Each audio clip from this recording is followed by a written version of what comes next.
तो middle east का युद्ध हो या फिर रूस यूक्रेन की जंग, इसमें बड़े फैसले जो हैं वो ट्रंप यहां पर ले सकते हैं। लेकिन बड़ी बातें आपको बताता हूं कि आखिर हड़कंप ट्रंप की जीत के साथ कहां तक मचता हुआ नजर आ रहा है, क्योंकि सुपर बॉस अब ट्रंप यहां पर बन चुके हैं। रूस यूक्रेन युद्ध को खत्म ट्रंप करना चाहते हैं। वो बार बार इसका जिक्र करते रहे हैं कि जो युद्ध है वो नहीं होना चाहिए, लेकिन मैं कोई युद्ध शुरू नहीं करूंगा, इसकी भी उन्होंने बड़ी बात कही। उन्होंने कहा कि कोई युद्ध मेरे कार्यकाल में शुरू नहीं होगा। हम युद्ध को रोकने की जो भरसक कोशिश है वो करेंगे, हम शांति लेकर आएंगे। हमने आईएस को पूरी तरीके से खत्म कर दिया अपने कार्यकाल का। उस जिक्र करते हैं मेरे कार्यकाल में उस दौरान कोई युद्ध नहीं हुआ है। अमेरिका को हमने आगे बढ़ाने के लिए काम किया। अमेरिकी सेना को मैं ताकतवर बनाने के लिए काम करूंगा, अमेरिकी सेना को ताकत मैं यहां पर दूंगा। लेकिन ट्रंप के आने के बाद कहां तक जो कुछ देश हैं उनके अंदर हड़कंप मच गया है। क्यों घबराहट है, देखिए।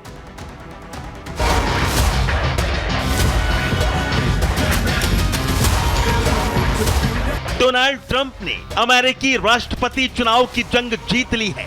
ट्रंप की प्रतिद्वंदी कमला हैरिस कोई कमाल नहीं कर पाई है। अमेरिका की जनता ने ट्रंप को देश का 47वां राष्ट्रपति चुना है। ट्रंप के समर्थन में 277 इलेक्टोरल वोट पड़े हैं। ट्रंप का जादू चल गया है और दूसरी बार ट्रंप व्हाइट हाउस में एंट्री करेंगे। अमेरिका के मिस्टर प्रेसिडेंट का ताज ट्रंप के सिर पर सजेगा। लेकिन ट्रंप के चुनाव जीतते ही कई देशों में हड़कंप भी मच गया है। पाकिस्तान, ईरान, रूस, यूक्रेन, चीन, नॉर्थ कोरिया तक खतरे की घंटी बज गई है। सबसे पहले घबराहट तो ईरान की बढ़ गई है, क्योंकि ट्रंप हमेशा ही ईरान पर नजर टेढ़ी किए हुए हैं और ईरान के परमाणु कार्यक्रम पर निगाहें रही हैं। इजराइल को सीधा सीधा ट्रंप ईरान के परमाणु ठिकाने तबाह करने की सलाह दे चुके हैं और इजराइल हमेशा से अमेरिका का पक्का दोस्त रहा है। अब देखना यह है कि ट्रंप के आने के बाद मिडिल ईस्ट का यह तनाव और कितना बढ़ता है और ईरान पर ट्रंप का क्या रुख रहता है। वहीं पिछले 3 साल से जारी रूस यूक्रेन युद्ध पर ट्रंप कह चुके हैं कि हम जंग रुकवाने के पैरोकार हैं। ट्रंप के आने से जेलेंस्की को सबसे बड़ा झटका लगा है। अब यूक्रेन को मिलने वाले डिफेंस बजट में भारी कटौती संभव है। अमेरिका से यूक्रेन को हथियारों की सप्लाई बंद हो सकती है। ट्रंप की कोशिश होगी कि वो पुतिन को इनडायरेक्ट फायदा पहुंचाए। ट्रंप का मानना है कि नाटो में रहकर अमेरिका अरबों डॉलर बहाता रहा है।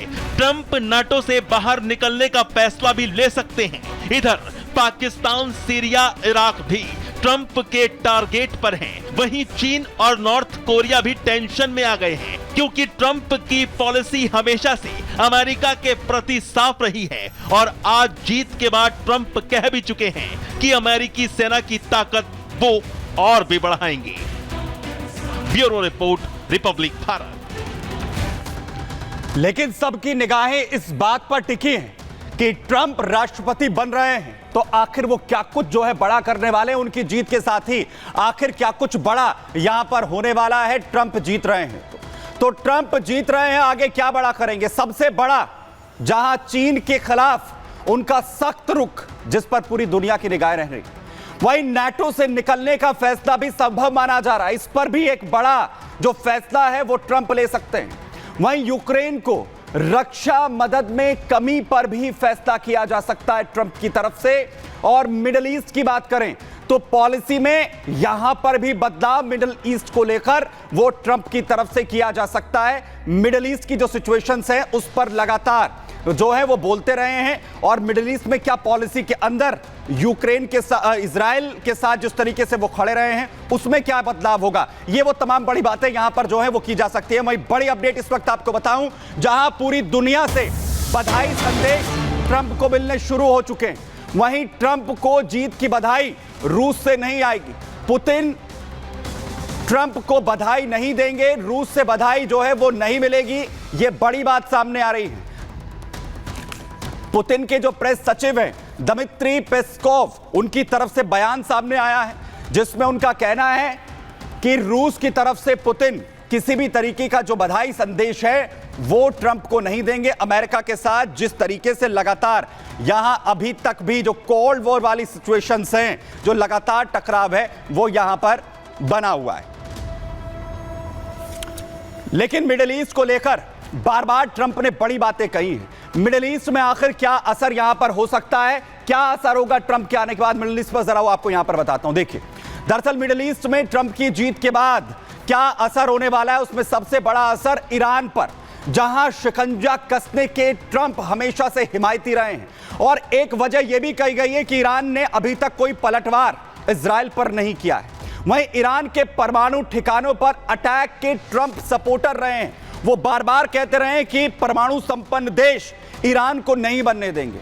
वहीं हमास और हिजबुल्लाह पर नेतन्याहू के एक्शन का भी वो लगातार समर्थन यहां पर करते रहे हैं। वहीं मिडिल ईस्ट में इजराइल की स्थिति को और मजबूती यहां पर मिल सकती है। इजराइल से आज बड़ी तस्वीरें सामने आई हैं। ट्रंप की जीत के साथ ही वहां जश्न जिस तरीके से मनाया जा रहा है, वहीं इजराइल के ईरान पर हमले की को जो ग्रीन सिग्नल है वो भी ट्रंप दिखा सकते हैं। यानी इजराइल खुलकर ईरान पर हमला करने के लिए सामने यहां पर आ सकता है अगर यहां पर ट्रंप अपना पूरी तरह समर्थन यहां पर देते हैं। वहीं मध्य पूर्व में, मिडिल ईस्ट में यूएस फोर्स का जो डिप्लॉयमेंट है वो और भी ज्यादा अमेरिका की तरफ से मिडिल ईस्ट में बढ़ाया जा सकता है इजराइल को सपोर्ट यहां पर करने के लिए, क्योंकि हालात पूरी तरह से इस वक्त यहां पर जो है वो भयावह इस वक्त यहां पर बने हुए हैं। लेकिन पूरी दुनिया के अंदर ट्रंप जहां एक अमेरिका के अंदर राष्ट्रपति बनने के साथ ही अमेरिका में जश्न इस वक्त मनाया जा रहा है, वहीं लगातार पूरी दुनिया भर से डोनाल्ड ट्रंप को बधाई संदेश मिलने भी शुरू हो चुके हैं। पुतिन भले ही यहां पर यह कहते हुए नजर आ रहे हैं कि किसी भी तरीके से उन्हें वो बधाई यहां पर नहीं देंगे, लेकिन चाहे इजराइल हो या फिर यूक्रेन, वहां से बधाई संदेश उन्हें इस वक्त यहां पर दिया जा रहा है। नेतन्याहू और जेलेंस्की की तरफ से किस तरह उन्हें बधाई संदेश यहां पर दिए गए वो मैं आपको यहां पर बताने जा रहा हूं। क्या कहा है नेतन्याहू, क्योंकि लगातार अमेरिका की सपोर्ट से इजराइल युद्ध में है और दूसरी तरफ जेलेंस्की जहां यूक्रेन को अमेरिका की तरफ से अभी तक सपोर्ट मिलता रहा है, लेकिन वो खासे उत्साहित है दोनों ही देश। क्या वजह है? और इसी वजह से जो नेतन्याहू है वो क्या यहां पर कहते हैं, ऐतिहासिक वापसी के लिए बधाई दे रहे हैं नेतन्याहू। कह रहे हैं कि ट्रंप ने जो ऐतिहासिक वापसी की है उसके लिए बधाई। रूस और इजराइल के संबंधों में ट्रंप के राष्ट्रपति बनने के साथ और ज्यादा मजबूती यहां पर आएगी, इसका जिक्र नेतन्याहू यहां पर करते हैं। वहीं जेलेंस्की जो है यूक्रेन से बधाई देते हैं ट्रंप को, और ट्रंप को कहते हैं कि ट्रंप को राष्ट्रपति पद पर जीत के लिए बधाई, और ट्रंप के दृष्टिकोण से यूक्रेन में शांति संभव होगी, इसकी उम्मीद भी जेलेंस्की करते नजर आते हैं। वो कहते हैं कि ट्रंप के नेतृत्व में अमेरिका भी और ज्यादा मजबूत होगा, और ये वही शब्द हैं जो सबसे पहले आते हुए ट्रंप ने दोहराए।